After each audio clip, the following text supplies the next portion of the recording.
नमस्कार दर्शक बंधु आज क्षुद्र भिडियो आपण मानक स्वागत।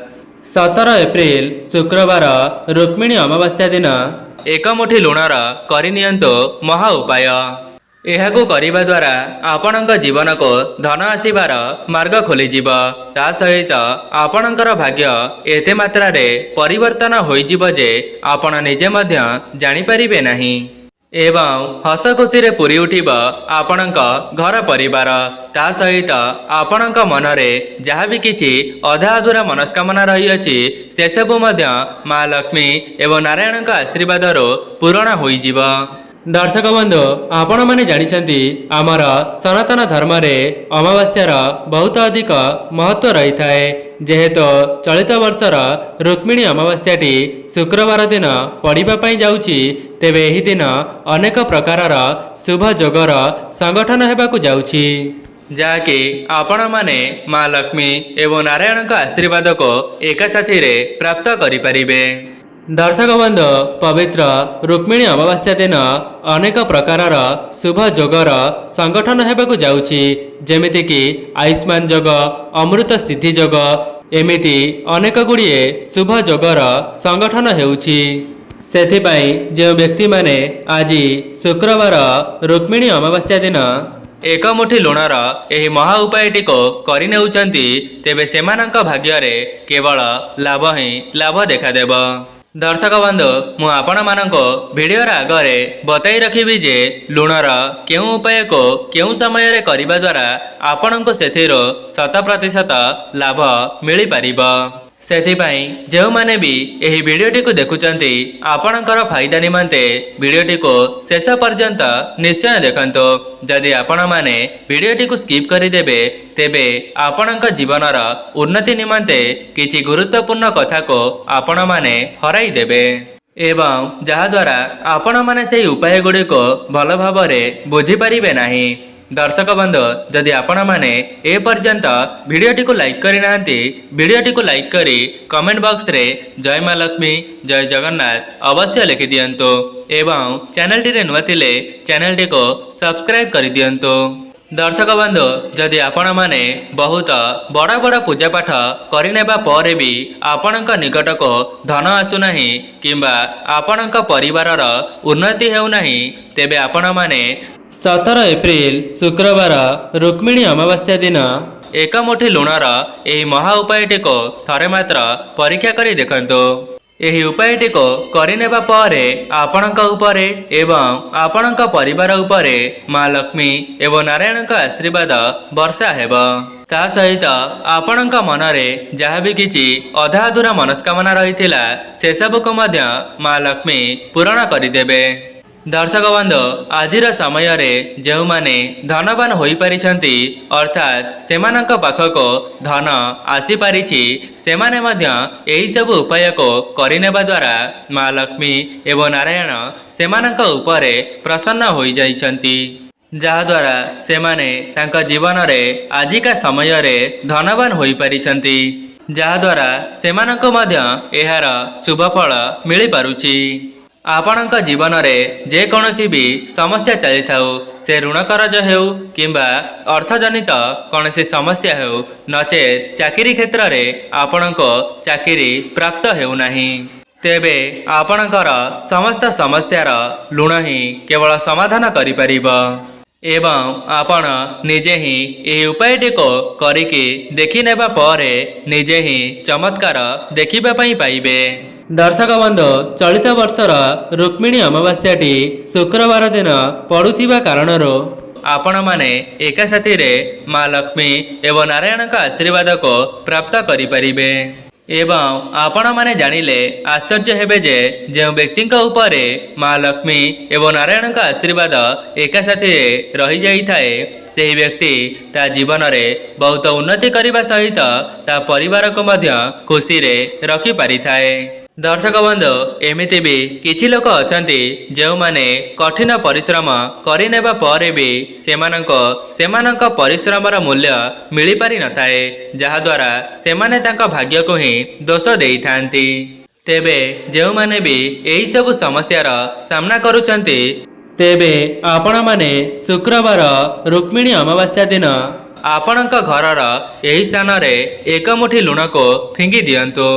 ଦର୍ଶକ ବନ୍ଧୁ, ଆପଣମାନେ ଜାଣିଛନ୍ତି ଆମର ସନାତନ ଧର୍ମରେ ପ୍ରତ୍ୟେକ ଘରର ମହିଳାମାନଙ୍କୁ ମା ଲକ୍ଷ୍ମୀଙ୍କ ସହିତ ତୁଳନା କରାଯାଇଛି ଏବଂ ଘରର ମହିଳାମାନେ ମା ଲକ୍ଷ୍ମୀଙ୍କର ଅଂଶ ବୋଲି ମାନ୍ୟତା ରହିଛି। ସେଥିପାଇଁ ଯଦି ଆପଣମାନେ ବି ଆପଣଙ୍କ ଘରର ଉନ୍ନତିକୁ କରାଇବା ପାଇଁ ଚାହୁଁଛନ୍ତି, ତେବେ ପ୍ରତ୍ୟେକ ମହିଳାମାନେ ନିଜେ ପ୍ରୟାସ କରିବା ଉଚିତ।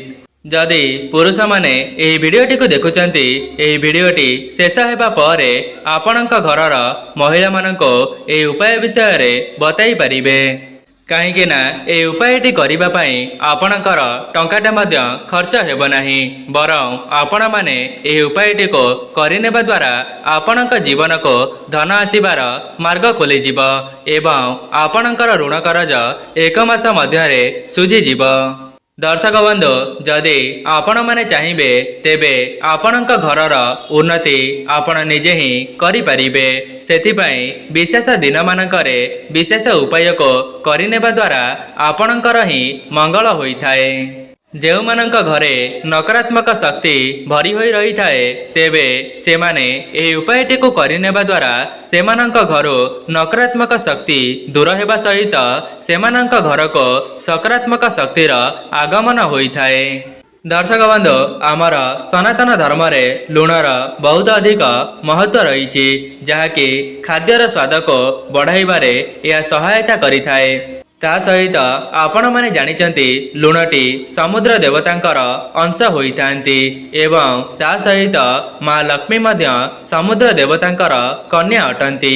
ତେବେ ମୋର କହିବାର ଅର୍ଥ ହେଉଛି ଲୁଣର ସମ୍ବନ୍ଧ ମା ଲକ୍ଷ୍ମୀଙ୍କ ସହିତ ହୋଇଥାଏ।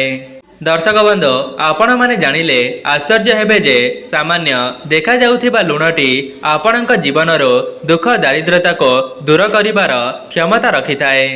ଦର୍ଶକ ବନ୍ଧୁ, ଯଦି ଆପଣମାନେ ବି ମା ଲକ୍ଷ୍ମୀ ଏବଂ ନାରାୟଣଙ୍କ ଆଶୀର୍ବାଦକୁ ଏକାସାଥିରେ ପାଇବା ପାଇଁ ଚାହୁଁଛନ୍ତି, ନଚେତ୍ ଆପଣଙ୍କ ଜୀବନରୁ ଦୁଃଖ ଦାରିଦ୍ର୍ୟତାକୁ ଦୂର କରିବା ପାଇଁ ଚାହୁଁଛନ୍ତି, ତେବେ 17 ଏପ୍ରିଲ ଶୁକ୍ରବାର ରୁକ୍ମିଣୀ ଅମାବାସ୍ୟା ଦିନ 1 ମୁଠି ଲୁଣର ଏହି ମହା ଉପାୟଟିକୁ ଥରେ ମାତ୍ର ପରୀକ୍ଷା କରି ଦେଖିବେ। ଦର୍ଶକ ବନ୍ଧୁ, ଏମିତି ବି କିଛି ଲୋକ ଆଶା ରଖିଥାନ୍ତି ସେମାନଙ୍କ ଘରକୁ ଧନର ଆଗମନ ହେଉ ଏବଂ ସେମାନଙ୍କ ଜୀବନରେ କେବେ ହେଲେ ବି ଧନଜନିତ ସମସ୍ୟା ପ୍ରବେଶ ନ କରୁ। ଦେଖନ୍ତୁ, ଧନର ଆଗମନ ପାଇଁ ଆପଣଙ୍କୁ ପରିଶ୍ରମ ତ କରିବା ପାଇଁ ପଡ଼ିବ। ବିନା ପରିଶ୍ରମରେ ଆପଣଙ୍କୁ କୌଣସି ମୂଲ୍ୟ ମିଳିପାରିବ ନାହିଁ। କିନ୍ତୁ ଯଦି ଆପଣମାନେ ବିଶେଷ ଦିନମାନଙ୍କରେ କିଛିଟା ଉପାୟକୁ କରିନେଉଛନ୍ତି, ତେବେ ସେଥିରୁ ମଧ୍ୟ ଆପଣଙ୍କୁ ଅନେକ ଶୁଭ ଫଳ ଦେଖିବା ପାଇଁ ମିଳିବ ଏବଂ ଈଶ୍ୱରଙ୍କର ଆଶୀର୍ବାଦ ମଧ୍ୟ ଆପଣଙ୍କ ଉପରେ ବନି ରହିଥାଏ। ତେବେ ପ୍ରଥମ ଉପାୟଟି ହେଉଛି, ଯଦି ଆପଣମାନେ ଏହି ଉପାୟଟିକୁ କରିନେବେ, ତେବେ ଆପଣଙ୍କ ଘରେ କେବେ ହେଲେ ବି ନକାରାତ୍ମକ ଶକ୍ତି ପ୍ରବେଶ କରିପାରିବ ନାହିଁ। ଯଦି ପରିବାରରେ କୌଣସି ସଦସ୍ୟଙ୍କ ସହିତ ମନ ମତାନ୍ତର କଳିଝଗଡ଼ା ଲାଗି ରହିଥିଲା, ତେବେ ଏହି ଉପାୟଟି କରିନେବା ପରେ ସେସବୁ ମଧ୍ୟ ଖୁବ୍ ଶୀଘ୍ର ଦୂର ହୋଇଯିବ। ତେବେ ଦର୍ଶକ ବନ୍ଧୁ, ଆପଣମାନେ ରୁକ୍ମିଣୀ ଅମାବାସ୍ୟାର ବ୍ରହ୍ମ ମୁହୂର୍ତ୍ତରୁ ହିଁ ଆପଣଙ୍କ ଶଯ୍ୟାଟିକୁ ତ୍ୟାଗ କରିଦେବେ। ଏହାପରେ ଆପଣଙ୍କର ସ୍ନାନ ଆଦି କାର୍ଯ୍ୟ ସମାପନ କରିବା ପରେ ଆପଣଙ୍କ ଘରର ପୋଛା ଲଗାଇବେ ଏବଂ ସେହି ପୋଛା ଜଳରେ କିଛି ଲୁଣକୁ ପକାଇଦେବେ ଏବଂ ସେହି ଲୁଣ ପାଣିକୁ ଆପଣଙ୍କ ଘରର ଚତୁଃପାର୍ଶ୍ୱରେ ପୋଛା ଲଗାଇବେ। ଯଦି ଶୁକ୍ରବାର ରୁକ୍ମିଣୀ ଅମାବାସ୍ୟାର ବ୍ରହ୍ମ ମୁହୂର୍ତ୍ତରୁ ହିଁ ଆପଣମାନେ ଏହି ଉପାୟଟିକୁ କରିନେଉଛନ୍ତି, ତେବେ ଆପଣଙ୍କ ଘରେ ଯାହା ବି କିଛି ନକାରାତ୍ମକ ଶକ୍ତି ବାସ କରୁଥିବ, ସେସବୁ ତୁରନ୍ତ ହିଁ ଦୂର ହେବା ସହିତ ଆପଣଙ୍କ ଘରକୁ ସକାରାତ୍ମକ ଶକ୍ତିର ଆଗମନ ହେବ। ଦର୍ଶକ ବନ୍ଧୁ, କେବଳ ଗୁରୁବାରକୁ ଛାଡ଼ିଦେଲେ ଯଦି ଆପଣମାନେ ଏହି ଉପାୟଟିକୁ ପ୍ରତ୍ୟେକ ଦିନ କରୁଛନ୍ତି, ତେବେ ସେଥିରୁ ଆପଣଙ୍କୁ ଶୁଭାଶୁଭ ଫଳ ଖୁବ୍ ଶୀଘ୍ର ଦେଖିବା ପାଇଁ ମିଳିବ। ଦର୍ଶକ ବନ୍ଧୁ, ଯଦି ଆପଣମାନେ କୌଣସି କ୍ଷେତ୍ରରେ ହାତ ଦେଲେ ସେଥିରୁ ଆପଣଙ୍କୁ ଅସଫଳତାର ସାମ୍ନା କରିବା ପାଇଁ ପଡ଼ୁଛି, ନଚେତ୍ ଚାକିରି କ୍ଷେତ୍ରରେ ଆପଣଙ୍କୁ ନୂତନ ଚାକିରିଟିଏ ମିଳିପାରୁନାହିଁ କିମ୍ବା ଆପଣଙ୍କ ବ୍ୟାପାର ବାଣିଜ୍ୟ କ୍ଷେତ୍ରରେ ଉନ୍ନତି କରିପାରୁନାହାନ୍ତି, ତେବେ ଆପଣମାନେ ରୁକ୍ମିଣୀ ଅମାବାସ୍ୟା ଦିନ ଲୁଣର ଏହି ଚମତ୍କାରୀ ଉପାୟଟିକୁ ଥରେ ମାତ୍ର ପରୀକ୍ଷା କରି ଦେଖନ୍ତୁ। ତେବେ ଆପଣମାନେ ଗୋଟିଏ ଧଳା ରଙ୍ଗର କପଡ଼ାକୁ ଆଣନ୍ତୁ ଏବଂ ରୁକ୍ମିଣୀ ଅମାବାସ୍ୟାର ସନ୍ଧ୍ୟା ସମୟରେ ଆପଣଙ୍କ ଘରର ଠାକୁର ଘରେ ସେହି ଧଳା କପଡ଼ାଟିକୁ ବିଛାଇ ଦିଅନ୍ତୁ ଏବଂ ସେହି ଧଳା କପଡ଼ା ଉପରେ ଏକ ମୁଠି ଲୁଣକୁ ରଖିଦେଇ ତାହାର ଗୋଟିଏ ପୁଟୁଳିକୁ ପ୍ରସ୍ତୁତ କରନ୍ତୁ ଏବଂ ସେହି ପୁଟୁଳିଟିକୁ ମା ଲକ୍ଷ୍ମୀଙ୍କ ନିକଟରେ ଛୁଆଇଁ ଦେଇ ସେହି ପୁଟୁଳିଟିକୁ ନେଇ ଆପଣଙ୍କ ଘରର ଧନ ରଖୁଥିବା ସ୍ଥାନରେ ରଖିଦିଅନ୍ତୁ। ଦେଖିବେ ଆପଣମାନେ ଏହି ଉପାୟଟି କରିନେବା ଦ୍ୱାରା ଆପଣଙ୍କ ଘରକୁ ମା ଲକ୍ଷ୍ମୀଙ୍କର ଆଗମନ ହେବ, ତା ସହିତ ଆପଣଙ୍କ ଧନରେ ମଧ୍ୟ ବୃଦ୍ଧି ଘଟିବ। ଦର୍ଶକ ବନ୍ଧୁ, ଲୁଣର ଏତେ ମାତ୍ରାରେ ଚମତ୍କାରୀ ଶକ୍ତି ରହିଛି ଯେ ଏହି ଉପାୟଟି କରିନେବା ପରେ ଯେଉଁମାନେ ନୂତନ ଚାକିରିର ସନ୍ଧାନରେ ଥିଲେ ସେମାନଙ୍କୁ ମଧ୍ୟ ସେମାନଙ୍କ ମନ ମୁତାବକ ଚାକିରିଟିଏ ମିଳିଯିବ।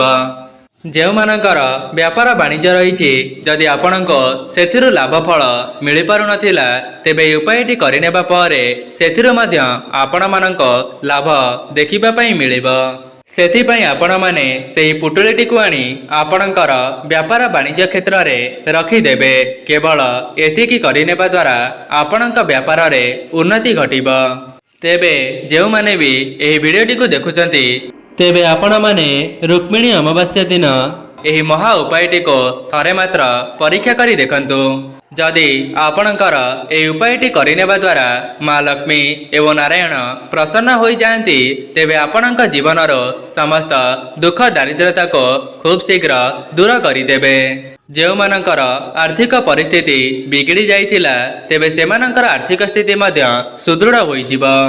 ତା ସହିତ ସେମାନଙ୍କ ପରିବାର ଉପରେ ମା ଲକ୍ଷ୍ମୀ ଏବଂ ନାରାୟଣଙ୍କ ଆଶୀର୍ବାଦ ମଧ୍ୟ ସଦାସର୍ବଦା ରହିବ। ଦର୍ଶକ ବନ୍ଧୁ, ଏବେ ଆସନ୍ତୁ ଜାଣିନେବା ଏକ ମୁଠି ଲୁଣର ସଠିକ୍ ପ୍ରୟୋଗ କରିନେବା ଦ୍ୱାରା ଆପଣଙ୍କ ଜୀବନକୁ କିପରି ଭାବରେ ଉନ୍ନତି ଆସିବ। ଯଦି ଆପଣଙ୍କର ପଇସା କିଛି ଫସି ଯାଇଥିଲା କିମ୍ବା ଆପଣଙ୍କ ନିକଟକୁ ଧନ ଆସୁନଥିଲା ତେବେ ଉପାୟଟି କରିନେବା ପରେ ଧନ ଆପଣଙ୍କ ନିକଟକୁ ଆକର୍ଷିତ ହୋଇ ଆସିବ ଏବଂ ଆପଣଙ୍କର ପଇସା ଚିନ୍ତା ସବୁଦିନ ପାଇଁ ଦୂର ହୋଇଯିବ। ସେଥିପାଇଁ ଆପଣମାନେ ଗୋଟିଏ କାଚ ପାତ୍ରକୁ ଆଣିବେ ଏବଂ ସେହି କାଚ ପାତ୍ରରେ ଲୁଣକୁ ଭରିଦେଇ ଆପଣଙ୍କ ଘରର ବାଥରୁମରେ ରଖିଦେବେ। ଧ୍ୟାନ ରଖିବେ ଆପଣମାନେ ଏହି ଉପାୟଟିକୁ ରୁକ୍ମିଣୀ ଅମାବାସ୍ୟାର ସନ୍ଧ୍ୟା ସମୟରେ କରିବା ପାଇଁ। କାହିଁକି ନା ସନ୍ଧ୍ୟା ସମୟରେ ମର୍ତ୍ତ୍ୟମଣ୍ଡଳରେ ଦେବାଦେବୀମାନେ ବିଚରଣ କରିଥାନ୍ତି ଏବଂ ଏହି ଉପାୟଟି କରିନେଲେ ଆପଣଙ୍କ ଘରକୁ ସକାରାତ୍ମକ ଶକ୍ତିଙ୍କର ଆଗମନ ହେବ ଏବଂ ଆପଣଙ୍କ ଘରେ ଯାହା ବି କିଛି ନକାରାତ୍ମକ ଶକ୍ତି ଭରି ହୋଇ ରହିଥିବ ତେବେ ସେସବୁ ମଧ୍ୟ ଖୁବ୍ ଶୀଘ୍ର ଦୂରକୁ ଚାଲିଯାଏ। ଯେଉଁମାନଙ୍କର ଋଣ କରଜ ଥିଲା ସେମାନଙ୍କର ଋଣ କରଜ ଏକ ମାସ ମଧ୍ୟରେ ଶୁଝିଯିବ ଏବଂ ସେମାନଙ୍କ ନିକଟକୁ ଧନ ଆସିବାର ମାର୍ଗ ଖୋଲିଯିବ। ଯଦି ପୂର୍ବରୁ ଆପଣଙ୍କର କୌଣସି ବଦଖର୍ଚ୍ଚ ପାଇଁ ଆପଣଙ୍କ ନିକଟରେ ଧନ ସଞ୍ଚୟ ହୋଇ ରହିପାରୁନଥିଲା ତେବେ ଉପାୟଟି କରିନେବା ପରେ ଆପଣଙ୍କ ନିକଟରେ ଧନ ସଞ୍ଚୟ ହେବା ଆରମ୍ଭ ହୋଇଯିବ। ଦର୍ଶକ ବନ୍ଧୁ, ଆମର ସନାତନ ଧର୍ମରେ ଏକ ମୁଠି ଲୁଣକୁ ଶୁକ୍ରଦେବଙ୍କର କାରକ ବୋଲି ମାନାଯାଇଥାଏ।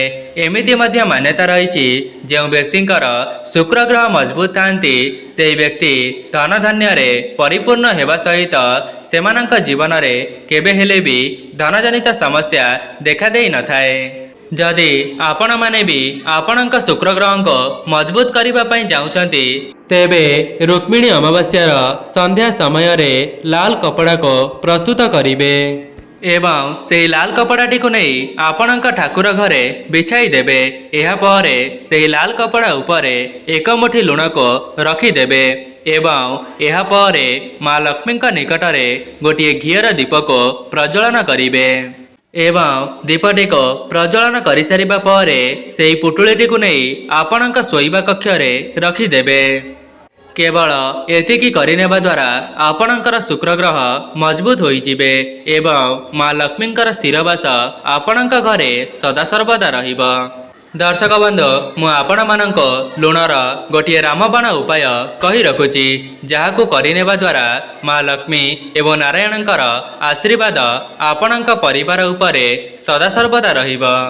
ସେଥିପାଇଁ ଆପଣମାନେ ରୁକ୍ମିଣୀ ଅମାବାସ୍ୟାର ସନ୍ଧ୍ୟା ସମୟରେ ଏକ ମୁଠି ଲୁଣକୁ ନେଇଯିବେ ଏବଂ ସେହି ଲୁଣଟିକୁ ନେଇ ଆପଣଙ୍କ ମୁଖ୍ୟ ଦ୍ୱାରରେ ଛିଡ଼ା ହୋଇଯିବେ ଏବଂ ଆପଣଙ୍କ ମୁହଁ ରହିବ ଆପଣଙ୍କ ଘରର ବାହାର ପଟକୁ ଏବଂ ଆପଣଙ୍କ ମନରେ ଯାହା ବି କିଛି ଅଧା ଅଧୁରା ମନସ୍କାମନା ରହିଅଛି ତେବେ ସେସବୁକୁ ମା ଲକ୍ଷ୍ମୀ ଏବଂ ନାରାୟଣଙ୍କୁ ଜଣାଇ ସାରିବା ପରେ ସେହି ଏକ ମୁଠି ଲୁଣକୁ ଆପଣଙ୍କ ଘରର ବାହାରକୁ ଫିଙ୍ଗିଦେବେ। କେବଳ ଏତିକି କରିନେବା ଦ୍ୱାରା ଆପଣଙ୍କର ସମସ୍ତ ମନସ୍କାମନା ପୂରଣ ହେବା ସହିତ ଆପଣଙ୍କ ଘରେ ଯାହା ବି କିଛି ନକାରାତ୍ମକ ଶକ୍ତି ଭରି ହୋଇ ରହିଥିବ ସେସବୁ ତୁରନ୍ତ ହିଁ ଦୂର ହୋଇଯିବ। ଏବଂ ସେହି ଲୁଣଟିକୁ ଫିଙ୍ଗିବା ପୂର୍ବରୁ ମା ଲକ୍ଷ୍ମୀଙ୍କୁ ଜଣାଇବେ ଯେ ମା ଲକ୍ଷ୍ମୀ ଆପଣ ମୋ ଘରେ ସ୍ଥିର ଭାବରେ ବାସ କରନ୍ତୁ। ଏପରି ମା ଲକ୍ଷ୍ମୀଙ୍କୁ ଜଣାଇ ସାରିବା ପରେ ସେହି ଏକ ମୁଠି ଲୁଣକୁ ଆପଣଙ୍କ ଘରର ବାହାରକୁ ଫିଙ୍ଗିଦେବେ। ତେବେ ଦର୍ଶକ ବନ୍ଧୁ, ଏହା ଥିଲା ଲୁଣର କିଛିଟା ବିଶେଷ ଉପାୟ ଯାହାକୁ ଆପଣମାନେ ରୁକ୍ମିଣୀ ଅମାବାସ୍ୟା ଦିନ ନିଜ ଘରେ କରିନେବା ଦ୍ୱାରା ଆପଣଙ୍କର ହିଁ ମଙ୍ଗଳ ହେବ। ଦର୍ଶକ ବନ୍ଧୁ, ଯଦି ଆପଣମାନଙ୍କୁ ଏହି ଭିଡ଼ିଓଟି ଭଲ ଲାଗିଥାଏ ଭିଡ଼ିଓଟିକୁ ଲାଇକ୍ କରି କମେଣ୍ଟ ବକ୍ସରେ ଜୟ ମା ଲକ୍ଷ୍ମୀ ଜୟ ଜଗନ୍ନାଥ ଅବଶ୍ୟ ଲେଖିଦିଅନ୍ତୁ। ଚ୍ୟାନେଲଟିରେ ନୂଆ ଥିଲେ ଚ୍ୟାନେଲଟିକୁ ସବସ୍କ୍ରାଇବ୍ କରିଦିଅନ୍ତୁ। ଆଜି ପାଇଁ ରହୁଛି, ନମସ୍କାର।